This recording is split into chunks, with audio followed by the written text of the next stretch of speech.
Muito bem, vamos falar agora a respeito de superfície topográfica. O que seria uma superfície topográfica? É uma superfície irregular. A própria palavra no grego podemos observar o seguinte: topo significa lugar, gráfica, descrição. Então é descrição de um determinado lugar, descrição de um determinado terreno. Uma superfície orgânica. Então a superfície de uma fruta é uma superfície topográfica. Se amassarmos uma folha de papel, também é uma superfície topográfica. A ideia é representarmos esta superfície topográfica no plano x e y. Então vamos verificar um determinado mecanismo que nos possibilita representarmos no plano x e y, de tal forma que através das projeções a gente tem um entendimento no espaço tridimensional. Então o mecanismo é caracterizarmos ao longo desta superfície, caracterizarmos uma série de planos com cotas constantes. Claro, esses planos são planos imaginários. Então aqui temos um plano com valor de cota 2, um plano com valor de cota 4 e assim sucessivamente. Esses planos são planos de nível, ou seja, são planos que todos seus pontos têm o mesmo valor de cota. São planos equidistantes, de tal forma que venham interseccionar esta superfície irregular. Ao interseccionar, o que vai gerar? Vai gerar uma curva. E esta curva vamos denominar de curva de nível. Então, esta curva daqui é uma curva de cota constante, porque ela é produzida através de um plano com valor de cota constante com a superfície irregular. Então, aqui temos várias curvas. Essa é a curva de nível com valor 4, e depois curva de nível com valor 6, e assim sucessivamente. A partir do momento que temos as curvas de nível no espaço tridimensional, vamos projetar essas curvas no plano x e y. Então, aqui temos a curva com valor de cota 0. Então, vamos representar esta curva e inserirmos o valor de cota, porque a curva já fica caracterizada nos seus valores x e y, e o valor da elevação temos que inserir na própria curva. Depois, a curva de nível com valor de cota 2, a projeção da curva de nível. Quando falamos a projeção da curva de nível, podemos falar diretamente que se trata da curva de nível com o seu valor de cota correspondente. Então, a curva de nível com valor 2, depois a curva de nível com valor de cota 4, e assim sucessivamente. O estudo das curvas de nível dentro da parte da superfície topográfica é importantíssimo dentro da área da engenharia, porque a partir do momento que representamos as curvas de nível, vai nos permitir uma série de projetos que podemos caracterizar, seja projetos de tubulações, projetos de estradas, projetos de barragens, projetos de plataformas. Conhecendo bem a natureza do terreno, a gente vai conseguir exercer uma série de projetos. Agora, na prática, como vamos obter estas curvas? Vamos supor, vamos representar um determinado terreno. E este terreno que queremos representar, vamos caracterizar vários pontos, plotar vários pontos na superfície desse terreno. E esses pontos, eles podem ser obtidos através do GPS. Então, aqui vamos ter um determinado ponto com valor de x e y e um valor de z. Aqui também um outro ponto, um valor de x, y e z, e assim sucessivamente. A partir desta representação daqui, vamos caracterizar uma representação que fique desta forma. Ou seja, cada um desses pontos que caracterizamos no plano x e y, vamos unir através de retas. É como se fizéssemos uma malha na superfície topográfica e projetássemos cada uma dessas retas. Ou seja, cada uma das retas que vão unir os pontos no espaço tridimensional. Então, verificamos aqui, vamos supor esses dois pontos. Então, temos um ponto com valor de cota 37 e um outro ponto com valor de cota 41. Aqui, procuramos focar somente em dois pontos para verificarmos o processo de construção das curvas. Vamos pensar somente nesses pontos aqui, 37 e 41. Então, a ideia é obtermos curvas com os valores de cotas constantes. A ideia é obter, neste segmento, o valor de cota 40.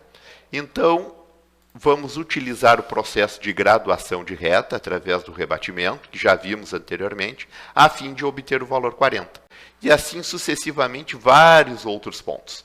Ou seja, esse processo que a gente fez aqui para 2 pontos, a gente vai fazer para todos os outros pontos, a fim de obter as curvas. Na prática, a gente vai ter que fazer interpolações. E ao estabelecer interpolações, vamos ter os valores com cotas constantes, e com isso vamos ter as curvas. Então aqui vamos ter outro valor 40 e vamos unir.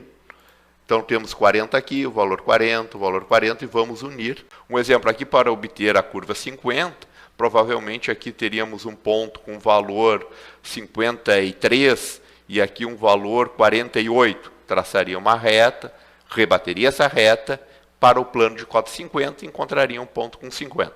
Então, quanto mais pontos tivermos, melhor vai ser a precisão do traçado, por mais que seja irregular. Muito bem, então agora vamos verificar algumas características das curvas de nível. Então, a gente pode observar que as curvas de nível, elas trazem um certo paralelismo entre si.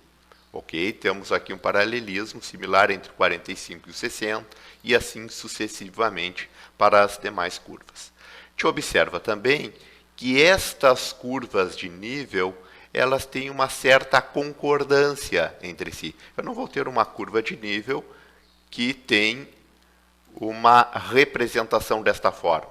Ou seja, eu sempre vou ter uma determinada concordância entre as curvas estabelecidas. Aqui a gente observa a concordância entre cada uma destas curvas. Não possui intersecções, ou seja, eu não vou ter uma curva 60 interseccionando aqui uma curva de cota 75. Certo? Se elas trazem um certo paralelismo entre si, não vamos ter a intersecção das suas projeções. A gente pode observar, quanto mais próximas estas curvas, maior a declividade do terreno. É bem similar às horizontais de um plano. Quanto mais próximas às horizontais, maior a declividade correspondente. Então, nesta região, a declividade é maior que nesta outra região. Ou seja, para uma mesma variação na vertical, a distância horizontal aqui é bem maior que esta distância daqui. A gente pode observar também que o fluxo de água sempre vai percorrer perpendicularmente essas curvas de nível. Então, é como se fosse a reta de maior declividade. As curvas de nível são bem similares às horizontais do plano e a reta de maior declive é perpendicular a estas horizontais, neste caso, as curvas de nível. Agora vamos verificar algumas informações a respeito das curvas de nível. Então aqui temos o que denominamos de vertente. É uma superfície de um terreno, uma superfície que tem uma determinada inclinação, ou seja, uma determinada declividade. A própria palavra já se refere vertente no sentido de algo que verte, algo que permite um escoamento. Então aqui temos a curva 70 e aqui a curva 40. Uma determinada quantidade de água que temos nesta superfície, ela sempre vai escoar perpendicularmente a estas curvas de nível. Bom, quando temos uma determinada região e temos aqui uma vertente, né, nesse sentido, e uma outra vertente neste sentido daqui, de tal forma que as cotas da periferia são inferiores à cota da parte central, denominamos esta região, juntamente com esta linha cumeada, denominamos de dorso. Então, o dorso é formado por duas vertentes, esta vertente mais esta vertente, juntamente com uma linha cumeada.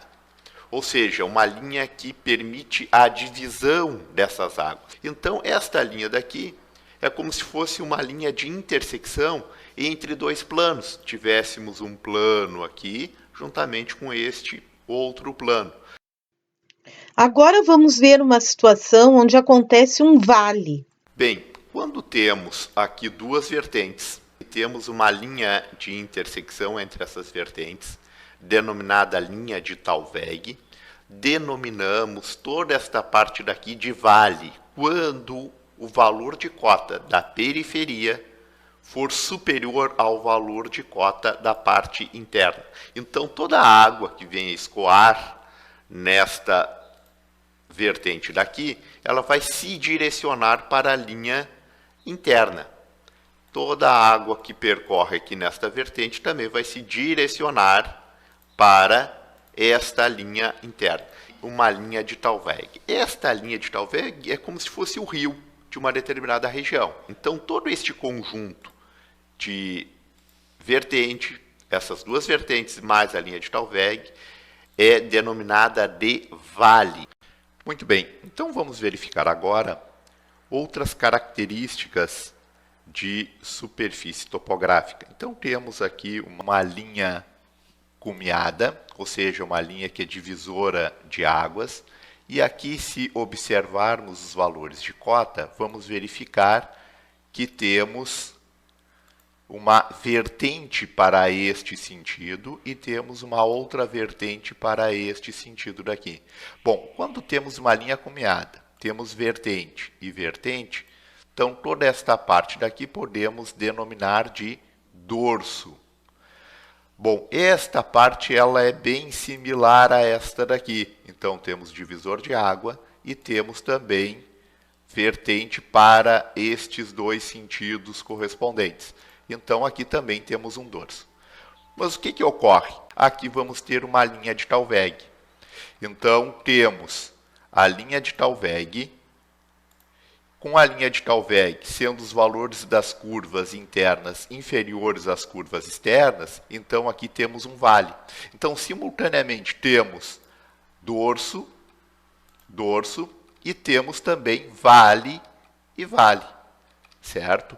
Quando temos a linha cumeada juntamente com a linha de Talveg, a intersecção destas curvas denominamos de garganta.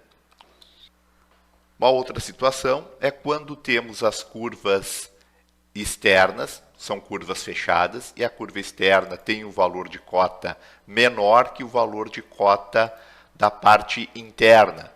Então, temos aqui um aumento dos valores das curvas de nível. Neste caso, denominamos de elevação.